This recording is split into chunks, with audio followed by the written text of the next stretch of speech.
He who behaves alike to foe and friend, also to good and evil, repute, and who is alike in cold and heat, pleasure and pain, and who is free from attachment. In this verse, all the dualities are shown. The reason why a devotee can behave alike to foe and friend, also to good and evil, repute, and be alike in cold and heat, and also pleasure and pain, is because she is free from attachment. It is because the devotee is free from attachment that a devotee can remain even-minded. This is because if the devotee gets attached to anything, or sticks onto anything, then the devotee cannot remain even-minded. If a person sticks onto a friend, then he cannot become even-minded to a foe.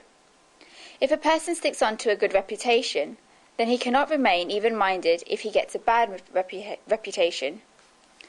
This world has very logically been placed there. This word. A devotee is even-minded because a devotee is free from attachment. In the book of Matthew, in the Bible, Christ says something very nice, that he maketh his sun to rise on the evil and the good, and sendeth rain on the just and the unjust. We are talking about a wedding with God, and God therefore says that this is his nature. When the bride and groom are meeting before their engagement, then the groom says, "This is my nature. You accept it, and will you train in this way?" Therefore God says that, "Look, I am the same in everyone." Then if you say that one person is good and should come to your house, and the other should not come to your house, that we should go to this person's party and not anyone else's, and that we should keep a business with this person and not the other person, then if you do all of this, it will not work, because I'm even-minded with everyone. And God proves this because his sun rises to give light both to those who have punya, the opposite of sins, and also to those who are sinners. He sends forth the rain to the roofs of those who do good deeds, and also to the roof of those who do wrong deeds. God does not say that the light of my sun will only go to the houses of those who have punya, the opposite of sins, and not in the houses of others. God does not say this. Then you will also have to be even-minded. I heard about a story about a saint who had a rule that before he sat down to eat, he would give food to one who was hungry. But before he would give the food to anyone who was hungry, the saint would insist that this person would chant the name of God. He would have to say something like, "Oh God, thank you for giving me this food." If he prayed like this, then after this, the saint would feed him. Usually, if there was a hungry person who wanted food, then if he chanted God's name, then he would say that, "I chanted God's name of Ram, Ram," and he would get food. One time it happened that a lot of rain broke out. No beggar could be seen in the town because no one would be seated on the roads. Very heavy rain poured for 3 days, and until the saint saw somebody, he could not eat himself. And he himself was hungry. So he took the food in his hand and left with an umbrella in search of a person, someone who he can feed before he could eat. After searching and searching, right outside the town, he saw an elderly person who was around 80 to 85 years old. He was sitting underneath a tree and was filled with sorrows. The saint thought that finally I've found a poor person and a hungry person who I can feed. He went there and asked, "Father, are you hungry?" The elderly person said, "Yes, I haven't eaten anything for a week." The saint said, "Then if I give you food, then you can eat." He said, "Yes, please pass it here, I'm very hungry." The saint placed it there and he began to eat it, but the saint quickly told him to stop. He said, "Wait, it is my rule that before you eat, you must chant the name Ram, Ram, and only then you can eat." He had not said it throughout his whole life, and he was now 80 or 85 years old. He said, "I will not say it." So the saint said that it would not work like this. You have to chant the name of God before you can eat. But the person said, "In my whole life, I have never chanted the name of God. Up until this day, I will not chant it today." The saint said that this is absolutely strange. It is my rule, whoever I feed, they must first chant the name Ram, Ram, and only then after can they eat the food. The beggar said, "If you wish to give me it, then give me it. If you do not wish to give me it, then do not give it." The beggar was having fun. The saint fell into difficulties and took the food home because he did not find anyone else to feed. When he went home, he heard a voice from the sky. He got shocked, thinking, "What am I hearing?" He asked, "Whose voice is this?" The voice said that I am Ram himself speaking. This is God speaking. The saint said, "God, is that really you?" And God said, "Why did you not give him any food?" The saint said, "But God, how could I give it to him? It is my rule that only if they chant your name, I will give them food." The person was not prepared to chant your name, and therefore I came back without giving him any food. I let him go. God said that for 80 years he had not chanted my name, and despite this I have been feeding him for over 80 years. And today, when you are going to give him one chapati for one day, you insisted that he chanted God's name. That is why Sri Krishna says that one should behave alike to foe and friend. There is a dualistic arrangement, and if you have read the majority of translations of the Gita, then it will be written that this verse is a dualistic arrangement. But as I interpret it, according to my humble understanding, in this verse, more than outer dualities, I see inner dualities being released. One should be free from this insistence on the inside. Why do we get into all of these states, and why do we see others as our enemies? It is because they do not gel with us as people in today's language. People say that some people do not gel with them. People say that other people's thoughts do not gel with their thoughts. Why does someone feel like a friend to you? Because their thoughts are becoming one with your own thoughts. What becomes the reference point? Is it me? How big is an ego in this? Here is my friend.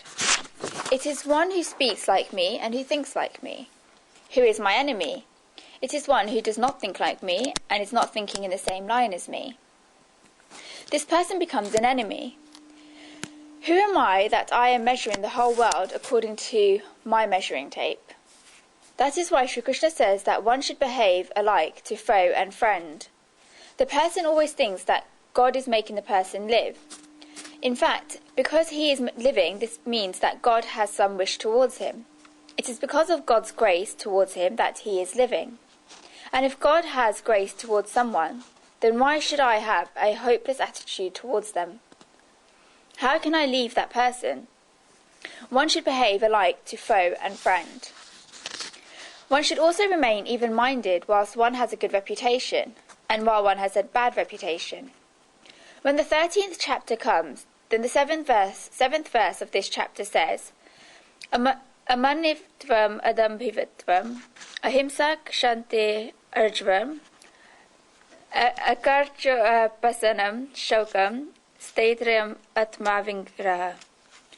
Humility, absence of pride; integrity, absence of deceit; non-violence, patience, uprightness, service of the teacher, purity of body and mind, steadfastness, and self-control. The 13th chapter of the Gita is about the different divisions in the field of the body. The body is a field, and what have you got to grow in this field? God describes these qualities in the above verse and the verses following it. Even in that verse, the first quality that is said is amanivitvam, meaning one who has no expectations of respect. In the Vishnu Sahasrara, where different names of gods are given, 3 names are given in one line. Amani Manadvo Manyaha. He himself has no expectations of respect. He gives respect, and as a consequence, he gets respect. If you have expectations of respect, then you will not get respect. But if you give respect, then you will get respect. A devotee is equal-minded in whatever comes out of good reputation and bad reputation. Sri Krishna also says that a devotee is alike in cold and heat, pleasure and pain. Cold and heat are in relation to the senses, whereas pleasure and pain are in relation to the mind. Therefore you see this even-mindedness in the devotee towards her senses. If she gets fruit that she likes or does not like, then they are both alike to her. You also see this even-mindedness in the devotee towards the mind, so that she is alike to both pleasure and pain. Anukulam prapanam sukham pratikulam vedaniyam dukham. Sri Krishna says that a devotee is free from attachment. The devotee is even-minded. A tree is alike towards someone who throws a stone at it and towards a person who pours water in it. The trees give shade both to these people. If I were to say it in its second meaning, then if somebody is standing by the trunk of a tree and is throwing a saw at the tree and cutting the tree, then until the tree gets cut, the tree keeps giving shade to this person. And if somebody is standing next to the roots of a tree and giving them water, then the tree also gives this person water. Whether the person is in front of you does you a favour or does you wrong, the behaviour of great personalities toward them is the same. The reason for this is that this great personality does not have wrong conduct at all. He does not have this bad feeling at all. If you have salt in one part and sugar in another, then can you give them to whoever comes, saying to the first person that you have some sugar, and to the second person you have some salt? This is possible. But if a person only has sugar and does not have any salt, then whoever comes, he will only give them sugar. Whenever I am giving discourses in the village, then there are many people who are narrow-minded. In order to sell prasad, oblations, dry fruits become expensive, so they have bought 1/2 kilogram of almonds and 3/4 of a kilogram of cashew nuts. But thousands of people come to listen, so what they do is, for the rest of the people, they mix peanuts with them and put everything together. There is some actor who sells prasad who keeps giving whoever comes peanuts, and if somebody they know comes, he gives them almonds and cashews from another pile. It seems like somebody from his house has come, and therefore he gives a fistful of almonds to them, and everybody else gets peanuts. There are some actors like this, but the person who only has almonds in his packet and does not have any peanuts at all in his packet can only give peanuts. Where did this attitude of the difference come from? It is because he had to sell both almonds and peanuts, and that is why he gives almonds to his own people and gives peanuts to those who he does not know. This can happen.